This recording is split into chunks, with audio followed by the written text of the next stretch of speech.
ariko turababwira yuko umwaka mushasha ugiye gutangura. Umwaka mushasha ugiye gutangura ejo n'ubunyene. Ejo ntahariho.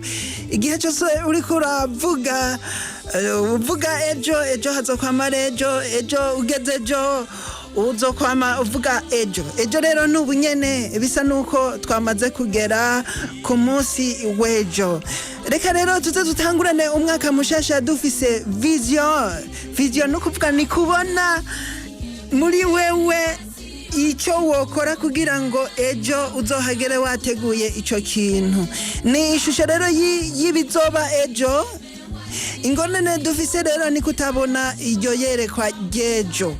Niyo mpamvu rero ibyo byose iyo utagira yerekwa, hariho umuntu yavuze yuko uba umeze nk'imodoka yataye amafire.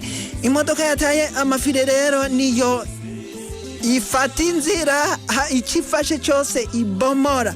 Ariyo mpamvu uzobona umuntu wese atabona ejo hiwe, afata iki agafata kiriya.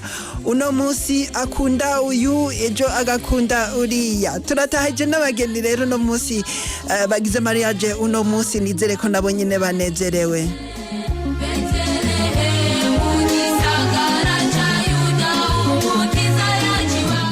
None woba wibona gute muri uno mwaka wa 2023, uno mwaka w'ibihumbi 2023 no muyikurikira? Abeshi biha ihangiro ry'imyaka 5. Reka tukubaze tuti wibona gute muri no myaka 5 ikurikira?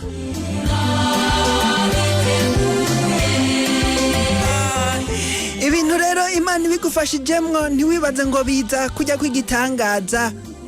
Uraheze ukavyiyumvira ugakora kimwe kikagenda kikanka.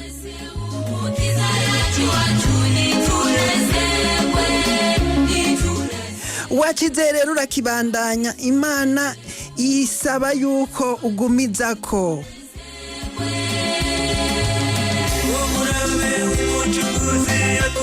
Imana rero nizo gutegurira ejo ngo haze nk'igitangaza. Ejo haragwanirwa. Ni ikintu ndiko ndahangana. Ni ikintu ndiko ndahangana naco. Ni ikintu amaso yanje adashobora kubona, ariko uraheza ugakora kimwe ku kindi, intambwe ku yindi, ugaheza ukabona uraguze ikintu c'agaciro maze watanguye ku kantu gatoya.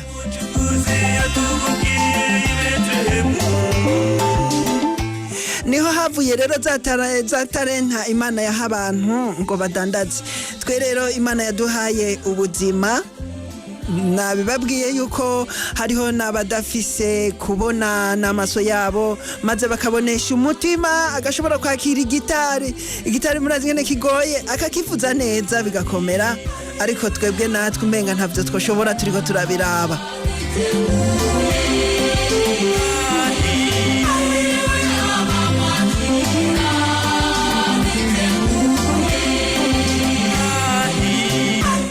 Kugira iyerekwa rero si kwa kuraba umuntu ukamwihweza ugaca uvuga ngo nguyu ngo arahuye n'iyerekwa ryanje. Oya, iyerekwa ni ikintu kiri mu mutima w'umuntu wenyene yishingira akavuga ati ngomba nkora iki, ngende buke canke gikunda nzogishikira.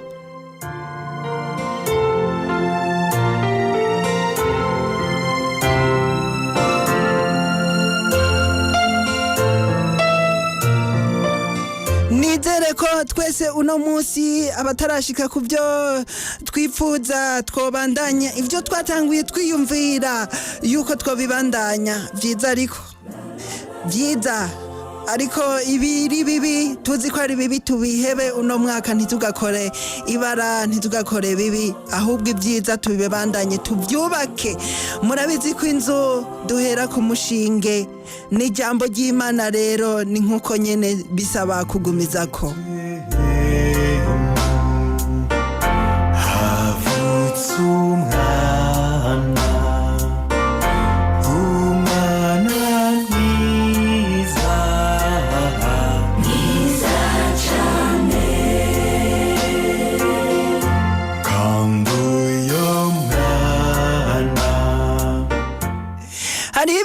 byafashe abantu batari bake mu mutwe, hahandi bavuga mu Kirundi ngo umwana w'inkende ngo avuka yurira ibiti. Rero mu ijambo ry'Imana suko bimeze. Urashobora kuba wavutse ahantu bakenye, maze kubw'umutima wawe niyerekwa ryawe ari ryo vision mu gifaransa, ugasanga wewe urabikoze. Kubera iki?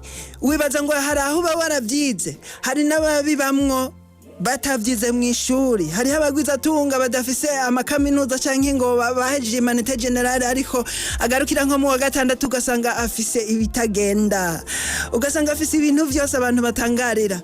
Vyahereye ni mu mutima. Niyo mpamvu rero umuntu yobifata neza, yovuga ati umwaka nguyu urashaje, hagiye gutangura umwaka mushasha, maze ijambo ry'Imana Imana ukama uyibwira uti Mana nkomeje inzira zanje, ndagusavye umpezagire, ndagusavye umperekeze, maze ingorane zose tuzaduhura umfashe kuzitorera umuti, umfashe kwihangana buri munsi, buri saha, buri gitondo, buri mu mugoroba, ugumane nanje, uzoheza ushike ku cawe, maze wateguye abandi nabo baze baragufatira kwa karorero igihe cyose kizoba ari ciza.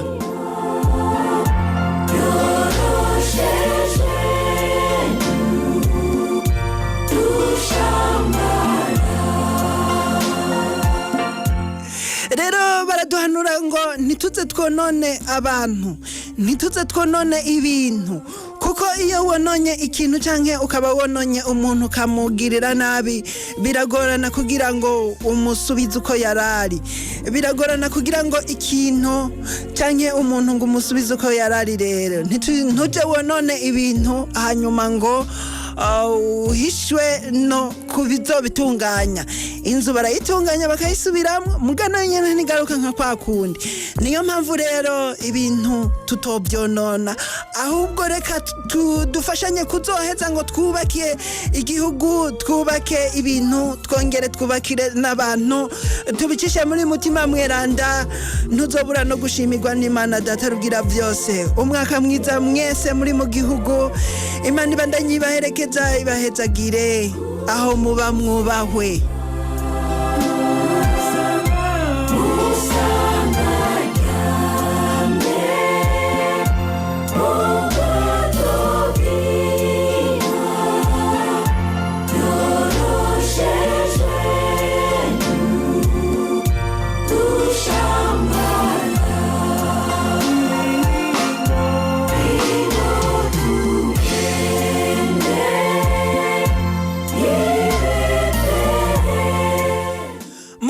Bavuga ngo inda ibwirwa uwayirayeko. Bimeze nk'umuvyeyi, umuntu afise vision ameze nk'umuvyeyi. Burya ibintu wiyumviriye kuva kera birakubamwo, bikakubabaza, ukazinduka ukiga kimwe ku kindi, ariko abantu bakuraba baba bameze nka kurya kuraba umuvyeyi yibarutse. Murabizi ingene inda ibabaza y'umuvyeyi abamaze kuvyara, bakabiraba neza irababaza, ariko babonye ikibondo cyaserutse gitwenga kiyagayaga, benshi bahitamo kukubwira ngo rega twaragusengeye, ariko uruhara nyamukuru rw'iwawe ruba rwari kuri wewe nyene. Ni wewe uba uzi iyo vision, iryo yerekwa ryawe riri muri wewe ingene ririko riragenda. Ntugacike intege kujya ku muvyeyi ashobora gutwara umwana agafisha, maze agashobora gutwara iyindi mbanyi kugira ngo azovyare uyundi mwana. Rero ntugacike intege, uno munsi subira ufate ku murongo, subira uje ku murongo. Umuvyeyi wacu Bikira Mariya n'Imana Data na Yezu azoguhezagira, azoguherekeza, maze n'abamarayika bajejwe kukurinda baje imbere yawe bakurinde vyose.